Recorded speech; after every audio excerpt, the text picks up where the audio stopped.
بكم وذلي لديكم وإيتي بكم وذلي لديكم وإيتي بكم فلا تسكبوني بطول الجفا ومنوا بوصلي ولو في المنام فلا تسكموني بطول جفا ومنوا بوصلي ولو في المنام أموت وأحيا على بكم وذلي لديكم وعيتي بكم وذلي لديكم وعيتي بكم اللهم صل وسلم وبارك عليه وعلى آله. الفاتحة إلى روح سيدنا وحبيبنا وشفينا رسول الله محمد بن عبد الله وعلى آله وأصحابه وأزواجه وذريته وأهل بيته أجمعين، خصوصا إلى روح سيدنا أحمد بن عيسى المهاجر والفقيه المقدم محمد بن علي بعلوي وصولي وفروي وإلى حضرة النبي. الفاتحة. أعوذ بالله من الشيطان الرجيم. بسم الله الرحمن الرحيم. الحمد لله رب العالمين الرحمن الرحيم مالك يوم الدين إياك نعبد وإياك نستعين اهدنا الصراط المستقيم صراط الذين أنعمت عليهم غير المغضوب عليهم ولا الضالين آمين. السلام عليكم ورحمة الله وبركاته. الحمد لله الحمد لله القوي سلطانه الواضح برهانه المبسوط في الوجود كرمه وإحسانه تعالى مجده وعظم شأنه خلق الحكمة وطاع عليها علمه وبسط لهم من فائد المنة. أشهد أن لا إله إلا الله وحده لا شريك له وأشهد أن سيدنا محمدا عبده ورسوله لا نبي بعده. اللهم صل وسلم على نبينا محمد وعلى آله وأصحابه ومن تبعهم بإحسان إلى يوم القيامة. أما بعد.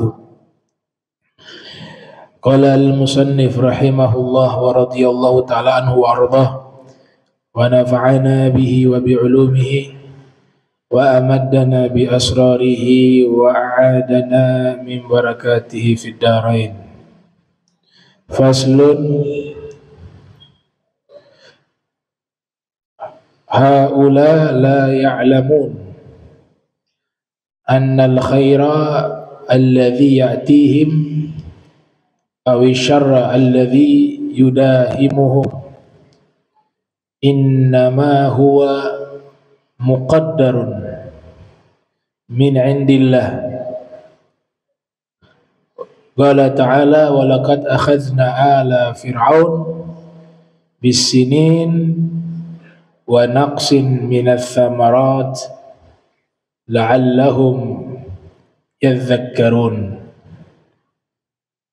صدق الله العظيم وصدق الرسول الكريم.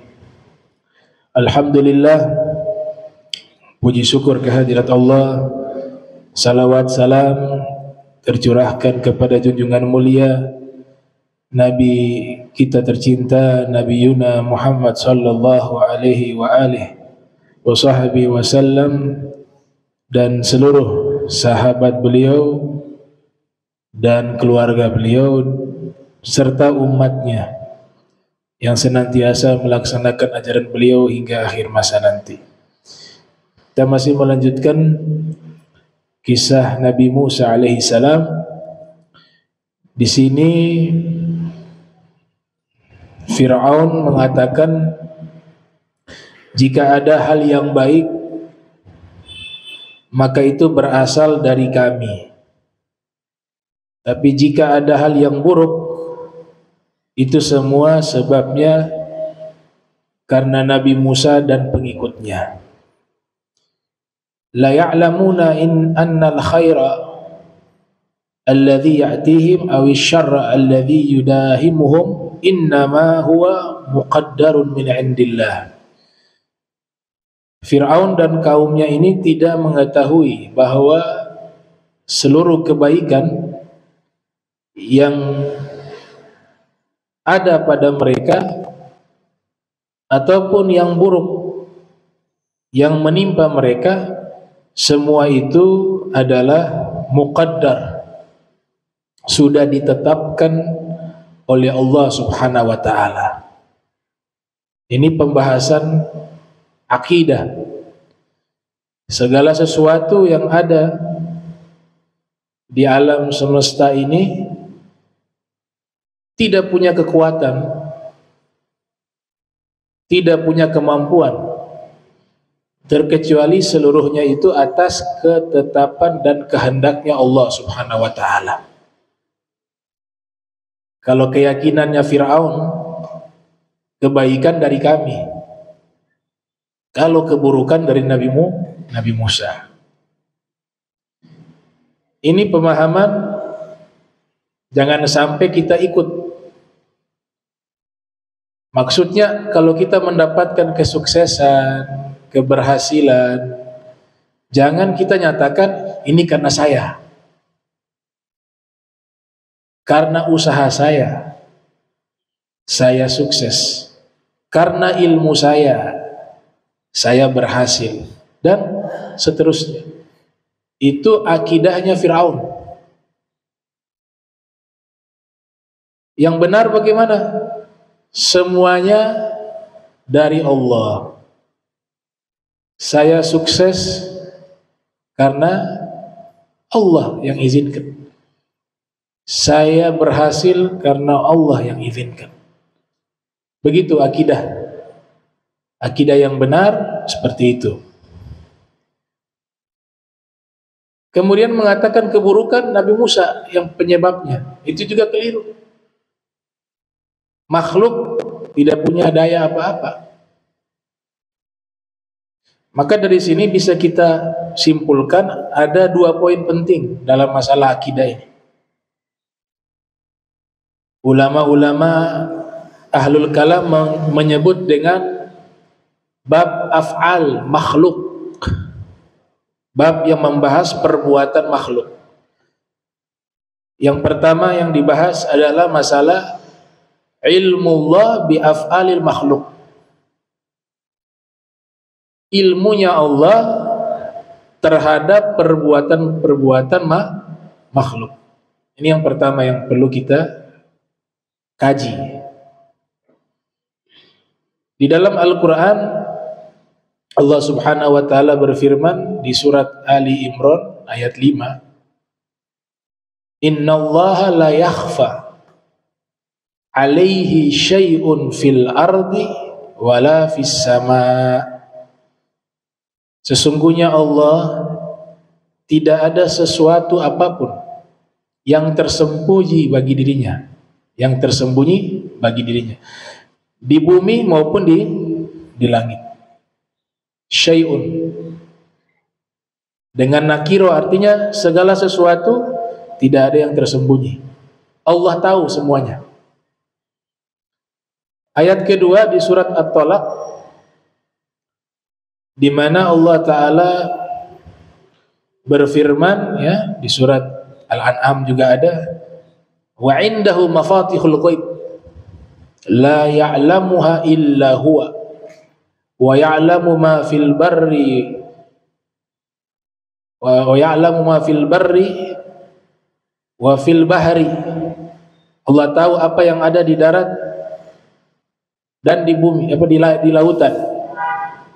Wa ya'lamu wa la tasqutu min waraqatin illa ya'lamuha. Bahkan daun yang jatuh Allah tahu. Satu daun yang jatuh Allah tahu. Wala habbatin fi zulumatil ardi wala ratbin wala yabisin illa fi kitabim mubin.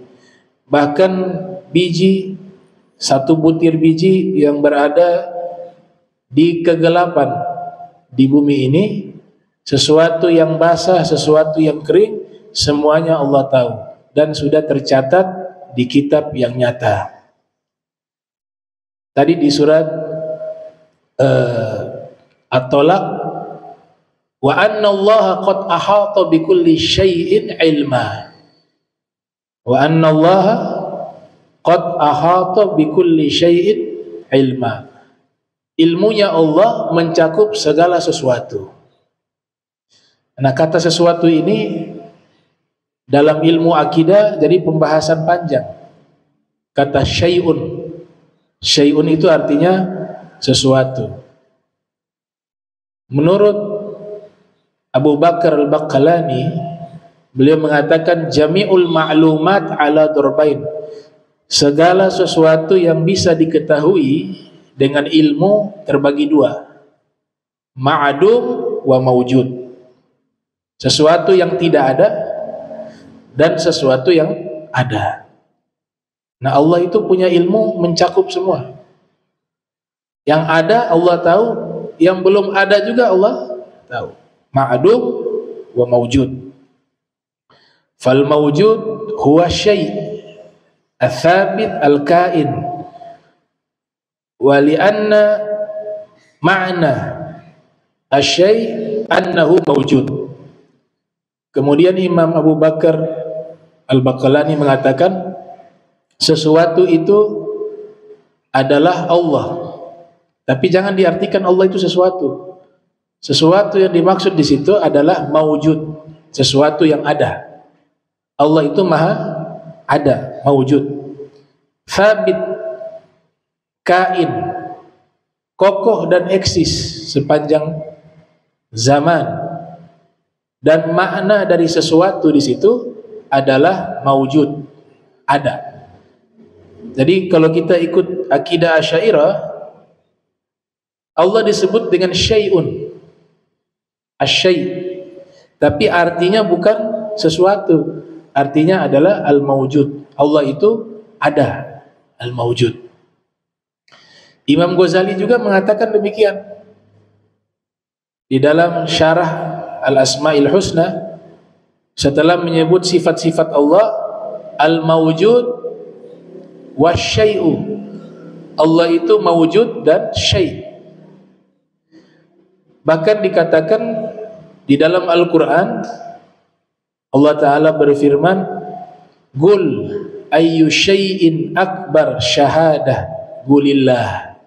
Katakanlah sesuatu yang paling besar kesaksiannya, katakanlah itu adalah Allah. Jadi Allah dalam Al-Quran menyebut Allah dengan syai'. Tapi jangan diartikan sesuatu. Sesuatu itu makhluk. Tapi diartikan al-mawjud. Jadi syai'un itu di dalam pandangan ulama-ulama Asy'ariyah berkeyakinan bahwa Allah disebut dengan asy-syai', yang maknanya al-mawjud. Berbeda dengan Mu'tazilah, mengatakan Allah itu bukan syai', bukan yang disebut dengan asy-syai'. Itu yang pertama. Kemudian ilmunya Allah terhadap segala sesuatu. Dalam riwayat dikatakan Allahu kan walam yakun ma'ahu syai'un. Allah itu ada. Allah itu ada. Dan tidak ada sesuatu apapun bersamanya. Syai'un di sini yang dimaksud adalah apa? Makhluk. Ilmunya Allah jangan dianggap sama dengan ilmunya makhluk. Beda. Salah satu perbedaan ilmunya Allah dengan ilmunya makhluk, ilmunya Allah tidak ada mukaddimah. Ilmunya Allah tidak ada mukaddimah. Apa itu mukaddimah? Awal dari ketidaktahuan menjadi tahu. Bagi Allah gak ada tuh awal tahu tuh kapan gak? Awalnya mukaddimah sifat makhluk. Kita makhluk manusia mengetahui sesuatu dari sebelumnya tidak tahu. Itu namanya mukaddimah. Berarti ada awal. Awal kapan kita tahu? Talabu ilmi bi syai'in ma lam yakun ma'luma min qabl. Menuntut sesuatu pengetahuan yang sebelumnya dia tidak tahu. Itu namanya mukaddimah. Tapi kalau Allah tidak ada mukaddimah. Kapan Allah tahu? Tidak ada. Sudah dengan zatnya Allah maha tahu segala sesuatu. Sehingga kita simpulkan Allah itu mengetahui sesuatu yang belum terjadi. Yang belum terjadi Allah sudah tahu. Sedang terjadi dan yang akan terjadi. Itu perbedaan ilmunya Allah dengan ilmunya makhluk. Sehingga Imam Thahawi mengatakan dalam satu ucapannya, la yakhfa alaihi syai'un min af'alihim qabla ay yakhluqahum. Tidak ada sesuatu apapun dari perbuatan-perbuatan makhluk yang Allah tidak tahu. Tidak ada yang tersembunyi di hadapan Allah dari perbuatan-perbuatan makhluk. Bahkan perbuatan mereka itu Allah sudah tahu sebelum Allah menciptakan mereka. Allah belum menciptakan mereka, Allah sudah tahu perbuatan-perbuatan mereka. Itu ilmunya Allah. Contoh dan jadi satu dalil, ya. Satu dalil di dalam Al-Quran di surat Luqman. Allah Ta'ala berfirman, wa ma tadri nafsun bi ayyi ardin tamut innallaha alimun khabir. Tidak ada satupun orang yang tahu di mana, di bumi mana dia akan meninggal. Tidak ada seorang pun yang tahu secara umum, ya, di bumi mana dia akan meninggal. Coba perhatikan lafadznya, akan meninggal. Artinya belum terjadi itu. Kita ini tidak tahu meninggalnya di mana, apakah di Ternate atau di tempat lain. Tidak tahu. Tapi di situ Allah katakan innallaha alimun khabir. Tapi sesungguhnya Allah tahu. Allah tahu kelak kita meninggal di mana. Berarti ilmunya Allah itu sebelum kita ada Allah sudah tahu. Ntar kita meninggalnya di mana Allah tahu. Jadi perbuatan kita ini Allah sudah mengetahui sebelum kita lahir di dunia. Itu ilmunya Allah. Ilmunya Allah seperti itu. Innahu ya'lamu sirra wa akhfa. Dia mengetahui sesuatu yang tersembunyi dan yang paling tersembunyi. Dia Allah mengetahui suatu rahasia dan yang paling rahasia. Wa akhfa. Beda dengan ilmunya makhluk. Ilmunya makhluk terbatas. Kita gak tahu sebelumnya ini apa. Anak ini belum lahir. Perbuatan dia kita belum tahu. Dia jadi soleh atau tidak, belum tahu. Tapi kalau Allah sudah tahu, nanti dia lakukan ini, lakukan itu sudah masuk di ilmunya Allah. Itulah yang disebut dengan sifat atau asma Allah, Ya Alim. Ya Alim, yang maha mengetahui segala sesuatu. Ya Alim. Dan Allah mengetahui sifatnya kulliyah. Secara rinci, satu persatu Allah tahu. Semuanya. Bahkan digambarkan oleh para ahlul kalam, Allah bisa mengetahui seekor semut. Semut ini berwarna hitam. Dia berada di atas batu berwarna hitam dan berada di dalam goa yang sangat gelap. di waktu malam gelap gulita tanpa cahaya. Ilmunya Allah bisa mengetahui itu semut. Semut hitam di atas batu hitam di dalam goa yang gelap gulita di waktu malam yang sangat gelap tanpa cahaya. Allah ilmunya mengetahui itu. Kalau golongan filosof muslim, mereka tidak mengingkari ilmunya Allah itu luas, tapi mereka berpendapat ilmunya Allah hanya dalam perkara-perkara juz'iyah, parsial. Tidak mengetahui secara spesifik, tapi mengetahui secara global. Itu pemahaman filosof muslim. Seperti Ibnu Sina, Al-Farabi, dan sudah dikritik oleh Imam Ghazali dalam dua karyanya, Tahafatul Falasifah dan Maqasidul Falasifah. Tapi ilmunya Allah kulliyah. Hal-hal yang kecil sekalipun Allah tahu. Itu semut, Allah tahu dia berapa langkah, daun yang gugur, yang jatuh ke tanah, itu semuanya masuk ke dalam ilmunya Allah. Semuanya. Sebagaimana ayat yang tadi saya bacakan, wa indahu mafatihul ghaib la ya'lamuha illa huwa wa ya'lamu ma fil barri wa ma fil bahri wa ma tasqutu min waraqatin illa ya'lamuha wala habbatin fi zulumatil ardi wala ratbin wala yabisin illa fi kitabim mubin.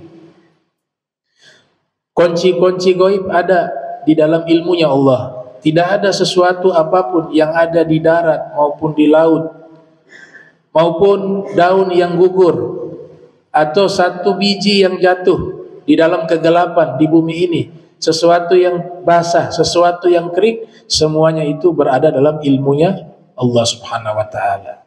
Jadi tidak ada yang Allah tidak tahu. Maka jangan pernah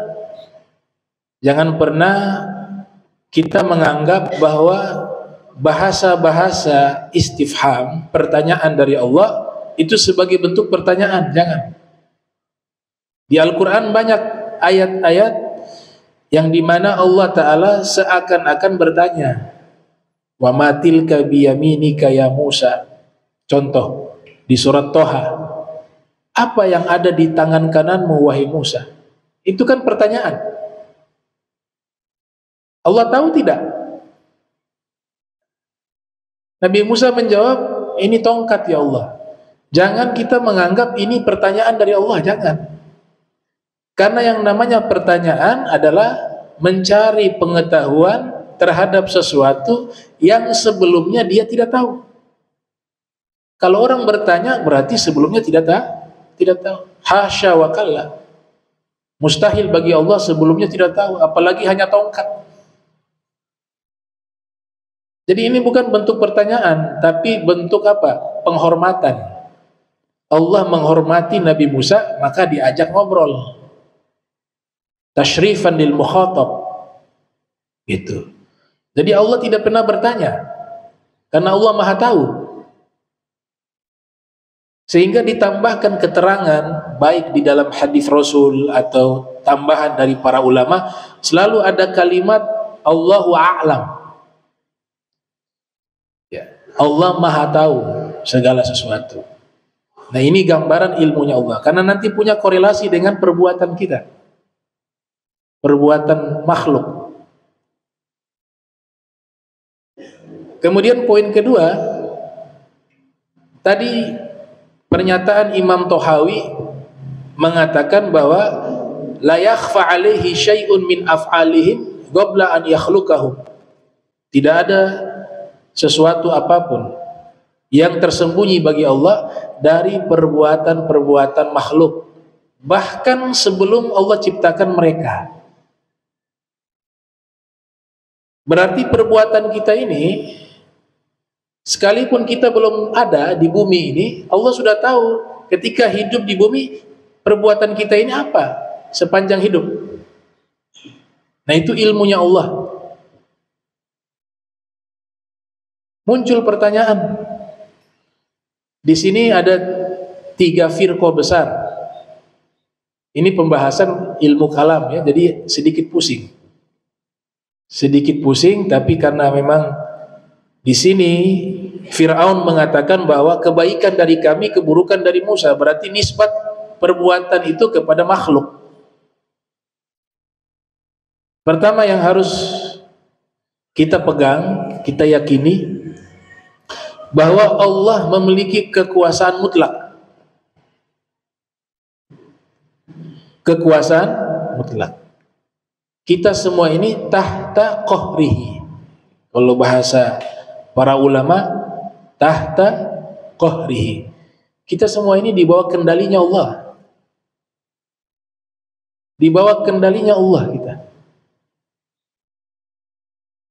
Sehingga apapun yang Allah tetapkan, kita sebagai makhluk, Allah Ta'ala nyatakan di dalam surat Al-Anbiya bahwa la yus'al amma yaf'al wa hum yus'alun. Perbuatan Allah tidak boleh ditanya, tapi perbuatan mereka makhluk itu akan ditanya. Ayat ini mengabarkan bahwa tidak boleh satupun makhluk protes akan perbuatannya Allah. Makna sederhananya, gak boleh menyalahkan Allah dengan apa yang kita alami di bumi ini, karena Allah penguasa mutlak. Tapi justru perbuatan kita ini yang akan ditanya oleh Allah Ta'ala. Muncul beberapa firqah di sini. Ada firqah namanya Qadiriyah. Firqah namanya Qadiriyah. Wa fi riwayah Al-Qadiriyah majus hadhil ummah. Qadiriyah ini adalah majusi dari umat ini. Majusi itu penyembah api. Ini satu bentuk informasi dari Nabi. Ini nisbat hadis Rasul. Nisbatnya dari riwayat, dari sabdanya Nabi. Ini mengabarkan bahwa pemahaman mereka menyimpang. Makanya Nabi sebut majusi umat ini. Firqah ini ada terlebih dahulu sebelum Mu'tazilah. Kadang-kadang kalau belajar ilmu kalam disalahpahami, dianggap Mu'tazilah itu Qadiriyah, Qadiriyah itu Mu'tazilah. Enggak, ini dua firqah yang berbeda. Qadiriyah beda, Mu'tazilah juga beda. Tapi memang benar ada banyak kesamaan. Banyak kesamaan. Termasuk dalam urusan af'al makhluk, perbuatan makhluk. Qadiriyah menganggap bahwa yang menciptakan perbuatan itu adalah makhluk. Menciptakan perbuatan itu adalah makhluk. Jadi kalau seseorang bisa berhasil karena usahanya dia. Allah hanya menciptakan makhluk. Lebih daripada itu, makhluk sendiri yang menentukan jalan hidupnya. Makhluk sendiri yang bisa membuat perbuatannya, menciptakan perbuatannya. Berarti di saat pemahaman ini yang kita gunakan, yang kita yakini, namanya Qadiriyah, berarti ada kekuasaan lain selain kekuasaan Allah. Karena makhluk bisa menciptakan. Kata menciptakan itu kan khusus untuk Allah. Makhluk bisa menciptakan perbuatan, berarti waktu itu tidak berada di bawah kendalinya Allah, sehingga dia mampu menciptakan perbuatannya. Sifatnya, magomnya, posisinya layaknya seperti Tuhan, mampu menciptakan perbuatan, dan Allah tidak mampu mengendalikan perbuatannya. Nah, ini menyimpang, pemahaman yang menyimpang, namanya Qadiriyah. Tapi masih banyak orang-orang awam masih ke bawah ke pemahaman ini. Ya saya maklumi, karena ilmu ini memang orang awam tidak kena dosa kalau salah. Tapi yang ulama yang mendalami ilmu ini, dia harus wajib menyampaikan. Dan kalau sudah mendalami ilmu ini, kalau salah ulamanya itu berdosa. Ulamanya yang berdosa. Tanggung jawabnya besar. Jadi Qadiriyah menganggap apa? Semua perbuatan yang dilakukan oleh makhluk itu adalah ciptaannya makhluk. Tidak ada campur tangannya Allah. Itu namanya Qadiriyah. Dalilnya ada dalam Al-Quran di surat Ar-Ra'd. Innallaha la yugayyiru ma biqaumin hatta yugayyiru ma bi anfusihim. Sesungguhnya Allah tidak merubah. Kalau orang-orang Qadiriyah biasa menerjemahkan ma di situ nasib. Sesungguhnya Allah tidak merubah nasib satu kaum. Sering dengar ya ayat ini ya. Kalau ada terjemahan begitu, sesungguhnya Allah tidak bisa merubah nasib suatu kaum kecuali mereka sendiri yang merubah nasibnya. Itu bahasa Qadiriyah. Coba perhatikan dari sisi penterjemahan ya. Sesungguhnya Allah tidak mampu merubah. Kata tidak mampu bagi Allah itu mustahil. Allah punya sifat, punya nama Al-Qudrah, Al-Qadir, Maha mampu dan Maha berkehendak, Al-Murid, Iradah. Ayat ini menjadi dalil kelompok Qadiriyah bahwa Allah tidak bisa merubah nasib satu kaum hingga kaum itu sendiri yang merubah nasibnya. Berarti yang menentukan nasib seseorang bukan Allah tapi makhluk. Ini hati-hati nih. Dari penterjemahannya sudah keliru. Nasib di tangan makhluk. Yang pertama. Yang kedua ada kata Allah tidak punya kemampuan merubah. Ini golongan namanya Qadiriyah. Disebut dengan mukhtar atau bahasa Inggrisnya free will. Bebas memilih makhluk, tidak ada campur tangannya Allah. Golongan kedua disebut dengan Jabariyah. Jabariyah fatalisme. Kebalikan dari Qadariyah. Kebalikan dari Al-Qadariyah atau Al-Qadiriyah. Bahwa perbuatan makhluk semuanya sudah dipaksa oleh Allah. Jadi kita ini hanya dipaksa oleh Allah. Ini juga pemahaman yang menyimpang. Kalau kita berpikir Allah yang mengatur semua perbuatan kita, bahkan Allah yang memaksa kita melakukan itu. Satu contoh, Allah Ta'ala sudah tetapkan kita ini hidup jadi ahli maksiat. Berarti Allah sudah memaksa kita melakukan maksiat. Tapi ada perintah Allah kepada kita untuk taat kepada Allah. Itu bagaimana? Allah paksa kita maksiat, tapi Allah perintahkan kepada kita untuk taat kepadanya. Jadi usaha, daya dari makhluk sudah tidak punya arti. Kalau sudah dipaksa oleh Allah, sudah dimujbar, dia harus melakukan dosa, harus melakukan maksiat, maka usaha dia percuma. Allah sudah atur seperti itu. Kalau kamu penghuni neraka, tetap penghuni neraka. Itu namanya Jabariyah. Sehingga apa? Dia tinggalkan usaha, dia tinggalkan ikhtiar. Dia tidak punya daya lagi untuk melakukan apapun. Ini juga pemahaman yang menyimpang. Dan mereka juga punya dalil dalam Al-Quran. Dalilnya sangat banyak, cuma saya sebutkan beberapa saja. Di antaranya dalilnya, wallahu khalaqakum wa ma ta'malun. Dan Allah menciptakan kalian dan apapun yang kalian lakukan. Berarti yang kita lakukan juga ciptaan Allah. Tapi Mu'tazilah membantah di situ. Di situ Mu'tazilah mengatakan ayat ini bukan menceritakan Allah menciptakan perbuatan kalian, tapi kata ma di situ berhala yang kalian buat. Karena ayat ini menceritakan tentang pembuatan berhala. Jadi Allah menciptakan kalian dan patung-patung berhala yang kalian buat juga itu ciptaannya Allah Subhanahu wa taala. Dibantah oleh Mu'tazilah. Bahkan bukan hanya perbuatan dipaksa oleh Allah, keinginan kita itu juga keinginan Allah. Jadi kalau ada keinginan bermaksiat, itu keinginannya dari Allah. Ini akidah Jabariyah. Dalilnya wa ma tasyauna illa ayyasha Allah. Apa yang kalian kehendaki itu kehendaknya Allah.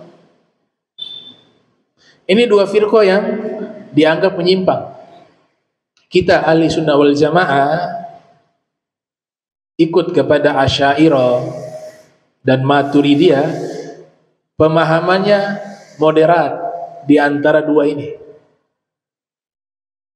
di tengah-tengah posisinya.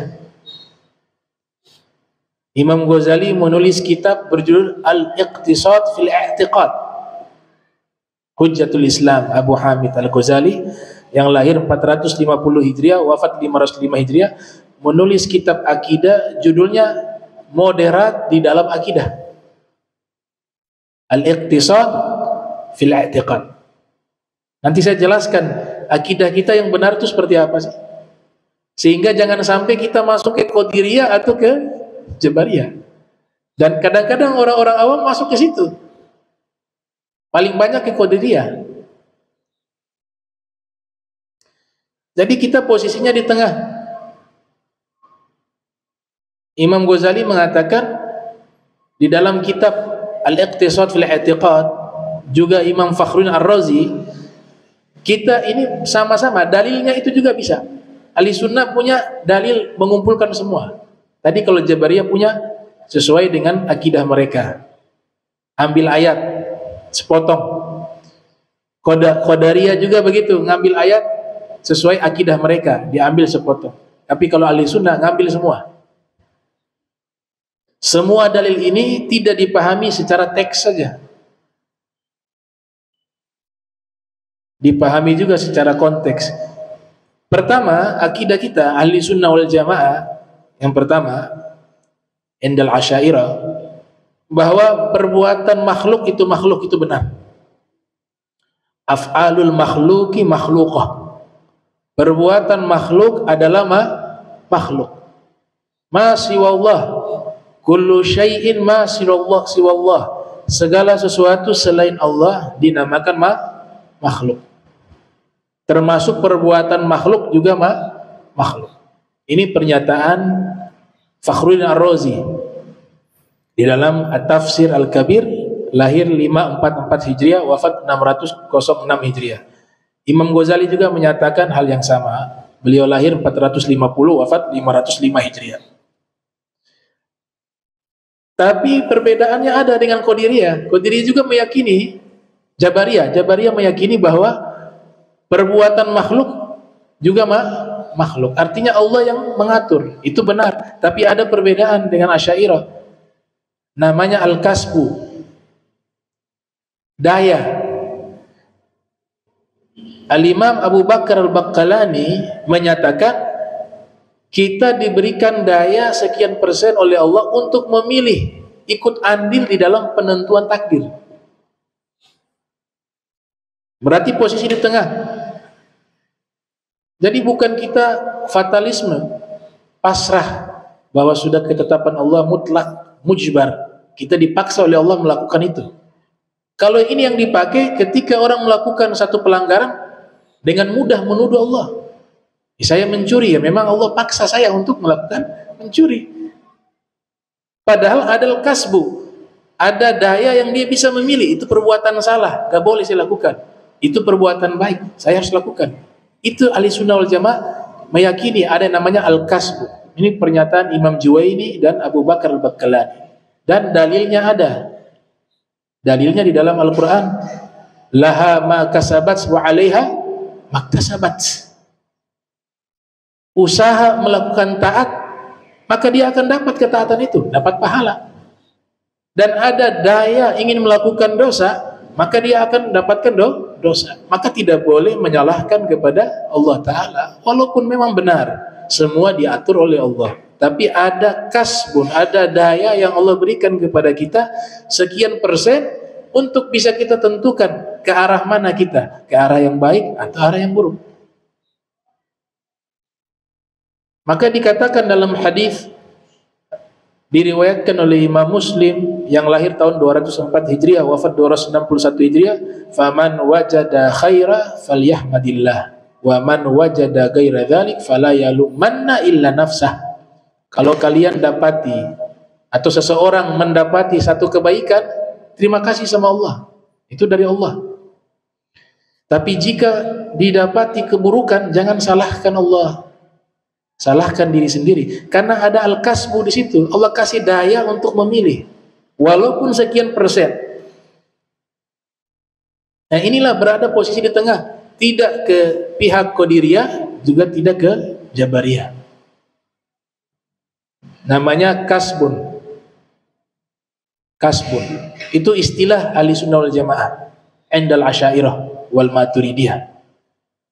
Contoh di dalam hadis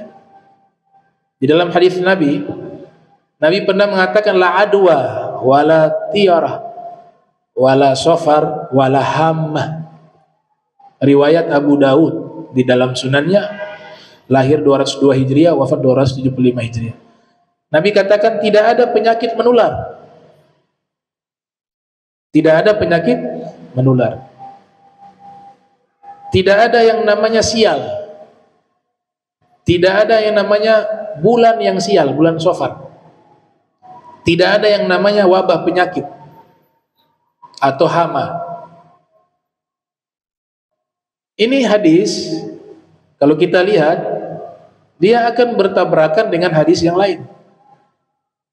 Hadis yang lain, riwayat Imam Bukhari, Nabi mengatakan firra minal madzumi kama tafirru minal asad. Kalian harus lari dari orang yang kena kusta. Nabi suruh apa? Menghindar. Kenapa? Karena menular. Sebagaimana kalian lari dari singa. Berarti ada dua hadis yang maknanya seakan-akan secara zahir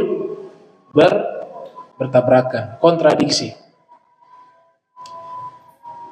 Imam Syafi'i adalah ulama yang merintis ilmu ini, namanya ilmu mukhtalafil hadis. Ilmu yang membahas tentang dua hadis yang secara makna zahir saling kontradiksi.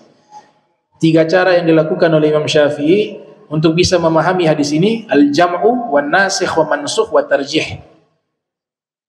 Mengselaraskan dua hadis ini, bisa gak? Ternyata hadis ini berbicara dengan dua sudut pandang. Yang pertama berbicara tentang masalah hakikat, esensi.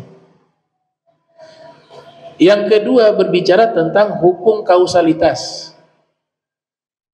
Maknanya di zaman itu keyakinan orang-orang musyrik, keyakinan orang-orang yang ada di Jazirah Arab secara umum, ketika ada seseorang terkena penyakit yang menular, keyakinan mereka bahwa yang menyebabkan penyakit itu virus dan bakteri, dan kekuatannya itu dari virus dan bakteri, bukan dari Tuhan. Nabi membenahi akidah yang benar bahwa segala sesuatu termasuk virus, bakteri dan penyakit, semua itu makhluk. Kekuasaannya semuanya di bawah kendalinya Allah, tahta ghahrihi. Maka Nabi katakan la adwa, gak ada penyakit menular itu dengan kekuatannya sendiri. Jadi Nabi ingin mendidik akidah. Segala sesuatu makhluk, dan yang namanya makhluk tidak punya kekuatan. Hakikatnya tidak punya kekuatan. Akan tetapi Nabi juga mengajarkan satu ilmu, bahwa kalau kalian dapati ada orang kena penyakit menular, kalian harus mengambil hukum sabab musabab, hindari itu. Maka Nabi katakan, larilah kalian dari orang yang terkena penyakit kusta karena dia menular, sebagaimana kalian lari daripada singa. Ini pembahasannya kausalitas, pembahasan fikih. Kalau yang satu pembahasan akidah. Berarti dari sini ahli sunnah wal jamaah pemahamannya sesuai dengan hadis Nabi, yaitu meyakini semua perbuatan itu dari Allah, tapi ada usaha untuk menghindari kalau tahu itu ada penyakit, al-kasbu. Itu namanya ilmu ta'wil mukhtalafil hadis. Saya punya kitab judulnya Ta'wil Mukhtalafil Hadis. Ini abad kedua Hijriah. Ditulis oleh ulama bernama Imam Ibn Qutaybah. Ya. Imam Syafi'i sebagai ulama yang merintis ilmu ini. Makanya Nabi sengaja tuh, Nabi katakan tidak ada penyakit menular. Itu makna hakikatnya. Tapi kalau makna hukum sabab musabab ada. Kalau bicara akidah tidak ada. Maknanya tidak ada kekuatan, tidak ada daya. Semua itu di bawah kendalinya Allah Subhanahu wa taala. Maka Nabi katakan la adwa. Maka hadis ini tidak kontradiksi. Yang satu menjelaskan hakikat, yang satu menjelaskan makna zahir. Yang satu menjelaskan akidah, hadis yang satu menjelaskan hukum syariat. Ada hadis muskil namanya. Kalau hadis muskil atau muskilul hadis, hadisnya benar secara teks ada, tapi pemahamannya menyimpang. Jadi ulama membedakan ilmu yang membahas tentang mukhtalafil hadis, dua hadis yang makna zahirnya saling bertabrakan, seakan-akan bertabrakan, padahal tidak mungkin bertabrakan. Kalau muskil hadis, hadisnya satu atau beberapa hadis, tapi yang dibahas satu hadis itu, kalau maknanya itu salah paham, sulit dipahami secara teks sehingga menyimpang pemahamannya, disebut dengan muskilul hadis. Ditulis oleh Ibnu Furak. Ibnu Furak memiliki kitab Ta'wil Mushkilul Hadis. Contoh, ini hadis ini juga bahaya nih. Hadis muskil ini atau muskilul hadis ini bahaya. Hadis ini hadis sahih Bukhari dan Muslim. Di mana Nabi pernah bersabda, khalaqa Allahu Adam ala suratih. Allah menciptakan Nabi Adam atas bentuknya. Ini muskil itu problem. Hadis ini maknanya problem. Bukan berarti Nabi salah menyampaikan, tidak. Tapi kita memahami ini bisa jadi masalah kalau salah. Dibutuhkan para ulama-ulama yang pakar di bidangnya, yang memahami ini dengan baik dan benar. Muncul kelompok mengatakan kata domirhu di situ, sesungguhnya Allah menciptakan Adam atas bentuknya Allah. Ad-dhamir ya'ud ila Allah. Maka saya sederhanakan, berarti maknanya bentuk fisiknya Allah itu sama seperti Nabi Adam, atau Nabi Adam itu sama seperti Allah. Itu yang dipahami kalau domirnya kembali ke Allah. Tapi coba diselamatkan makna ini, karena nanti masuk kepada mujassim, orang-orang yang memfisikkan Allah seperti makhluk. Maka dikatakan, maksudnya itu Nabi Adam diciptakan atas bentuknya Allah, tapi tidak sama seperti Nabi Adam. Itu kalimat ngaco. Kalau diterjemahkan tambah bingung. Nabi Adam diciptakan atas bentuknya Allah, berarti Allah itu bentuknya sama seperti Nabi Adam, tapi tidak sama seperti Nabi Adam. Bisa dipahami kalimat itu? Secara struktur bahasa ngaco. Karena matanya Allah beda dengan matanya Nabi Adam. Mulutnya Allah beda dengan mulut Nabi Adam. Lisannya Allah beda dengan lisan Nabi Adam. Tapi di hadis itu, ya bentuknya seperti Nabi Adam, tapi tidak sama seperti Nabi Adam. Berarti tidak sama. Allah nyatakan laisa kamitslihi syai'un, sesuatu tidak ada yang sama dengan Allah. Sesuatu maknanya tanpa alif lam nakiro, al-mawjud. Pembahasan awal tadi, arti sesuatu apa? Al-mawjud, segala sesuatu yang ada selain Allah. Dimaksud di ayat itu, berarti tidak ada sesuatu yang ada ini sama dengan Allah. Laisa kamitslihi syai'. Habib Hasan bin Ali As-Sagaf di Jordan menjelaskan, hadis ini memang hadis yang sahih, betul. Tapi ceritanya beda. Bukan domir huwa kembali ke Allah. Makna pertama, asbabul wurud. Nabi sedang ngobrol dengan beberapa sahabat tentang Nabi Adam. Makanya hadis itu kan menceritakan fisik Nabi Adam sekian tingginya. Adik lanjutannya tuh ada tuh. Nabi Adam tuh tingginya sekian. Jadi Nabi sedang menceritakan kepada sahabat tentang fisiknya Nabi Adam. Rasulullah sedang menceritakan fisiknya Nabi Adam. Ketika menceritakan fisiknya Nabi Adam, tahu-tahu ada orang lewat di hadapan Nabi. Maka Nabi mengatakan, innallaha khalaqa Adam ala suratihi. Sesungguhnya Allah menciptakan Nabi Adam bentuknya sama seperti dia. Dia itu sahabat tuh. Orang itu bukan Allah. Bagaimana Allah bentuknya sama Nabi Adam?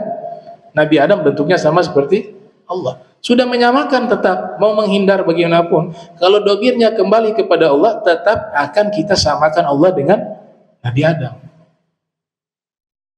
Jadi orang itu lewat, fisiknya mirip Nabi Adam. Rasulullah tahu tuh Nabi Adam posturnya seperti apa. Wah, Rasulullah pernah ketemu Nabi Adam. Paling minimal ketemu di waktu apa? Mi'raj. Tahu tuh ciri fisiknya. Makanya Nabi katakan, sesungguhnya Allah menciptakan Nabi Adam ala surati, atas bentuknya. Bentuknya itu orang itu. Itu makna pertama. Makna kedua, sesungguhnya Allah Ta'ala menciptakan Nabi Adam yang saat ini ada di bumi, itu bentuknya sama ketika Nabi Adam ada di surga. Nah, ini namanya mushkilul hadis. Kalau dipahami secara teks bahaya.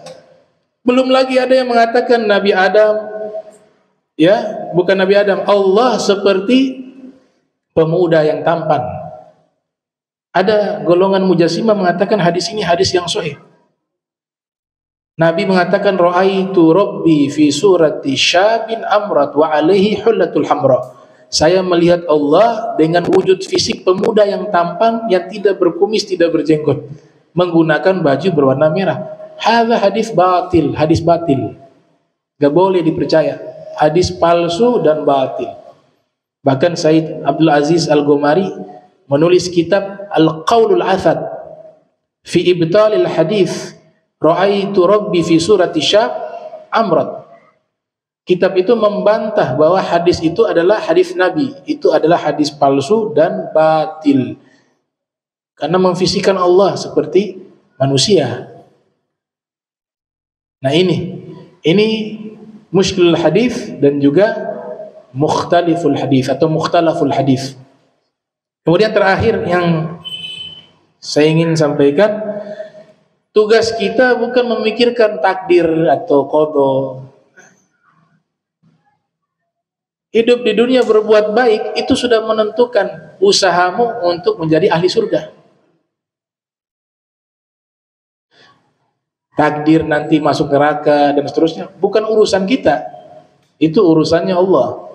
Tapi kita sudah berusaha melakukan kebaikan. Orang berbuat baik, Allah sudah janjikan tempatnya di surga.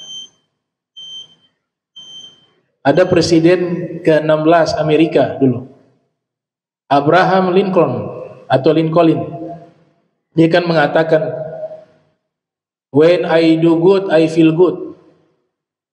When I do bad, I feel bad. It is my religion. Ketika aku berbuat baik, perasaan saya menjadi senang. Ketika aku berbuat suatu keburukan, perasaan saya menjadi sedih. Tidak enak perasaan saya. Itulah agama saya. Berbuat baik dan menghindari berbuat buruk. Ini satu makna dengan hadis Nabi. Nabi mengatakan kepada sahabat bernama Ma'bad ibn Wabisah ibn Ma'bad namanya. Wabisah ibn Ma'bad. Ketika datang menemui Rasul sallallahu alaihi wasallam, Nabi tahu nih, dia menyimpan pertanyaan. Padahal dia belum mengutarakan pertanyaan, tapi Rasulullah sudah tahu. Ini kasyaf sama Nabi. Ji'ta tas'alu anil birri. Kau datang ke sini mau bertanya apa itu kebaikan? Qultu na'am. Sahabat tersebut mengatakan benar ya Rasulullah. Padahal masih di hati, belum dia utarakan. Nabi tahu tuh. Kau ingin bertanya tentang kebaikan. Hadis sahih riwayat Muslim. Naam ya Rasulullah. Kemudian Nabi mengatakan albirru matma'annat ilaihi nafsu wa matma'anna ilaihi qalbu. Kebaikan itu kalau dilakukan jiwa tenang, hati juga tenang. Itulah kebaikan. Keburukan kalau kau lakukan al-ismu ma haka fi nafsi wa taraddada fi sadri. Jiwa tidak tenang, hati juga tidak nyaman. Berarti perbuatan itu perbuatan dosa. Wa in aftakan nasu wa aftauka. Walaupun ulama memberikan fatwa sekalipun ini adalah halal, tapi waktu kau lakukan hati kamu tidak nyaman, itu dosa kata Nabi. Tapi ini standarnya kepada siapa? Kepada sahabat yang memang hatinya sudah bersih. Kita gak bisa, karena Nabi katakan istafti qalbak. Apa itu kebaikan? Tanya ke hatimu. Kalau kita ini tanya hukum ke hati, pasti banyak salahnya. Karena Nabi sedang berbicara dengan orang yang berbeda, bukan berbicara kepada kita secara umum, tapi kepada orang-orang yang memang sudah bersih hatinya dan punya ilmu. Akan Nabi katakan istafti qalbak. Kalau kau mau tanya masalah hukum, minta fatwa ke hatimu.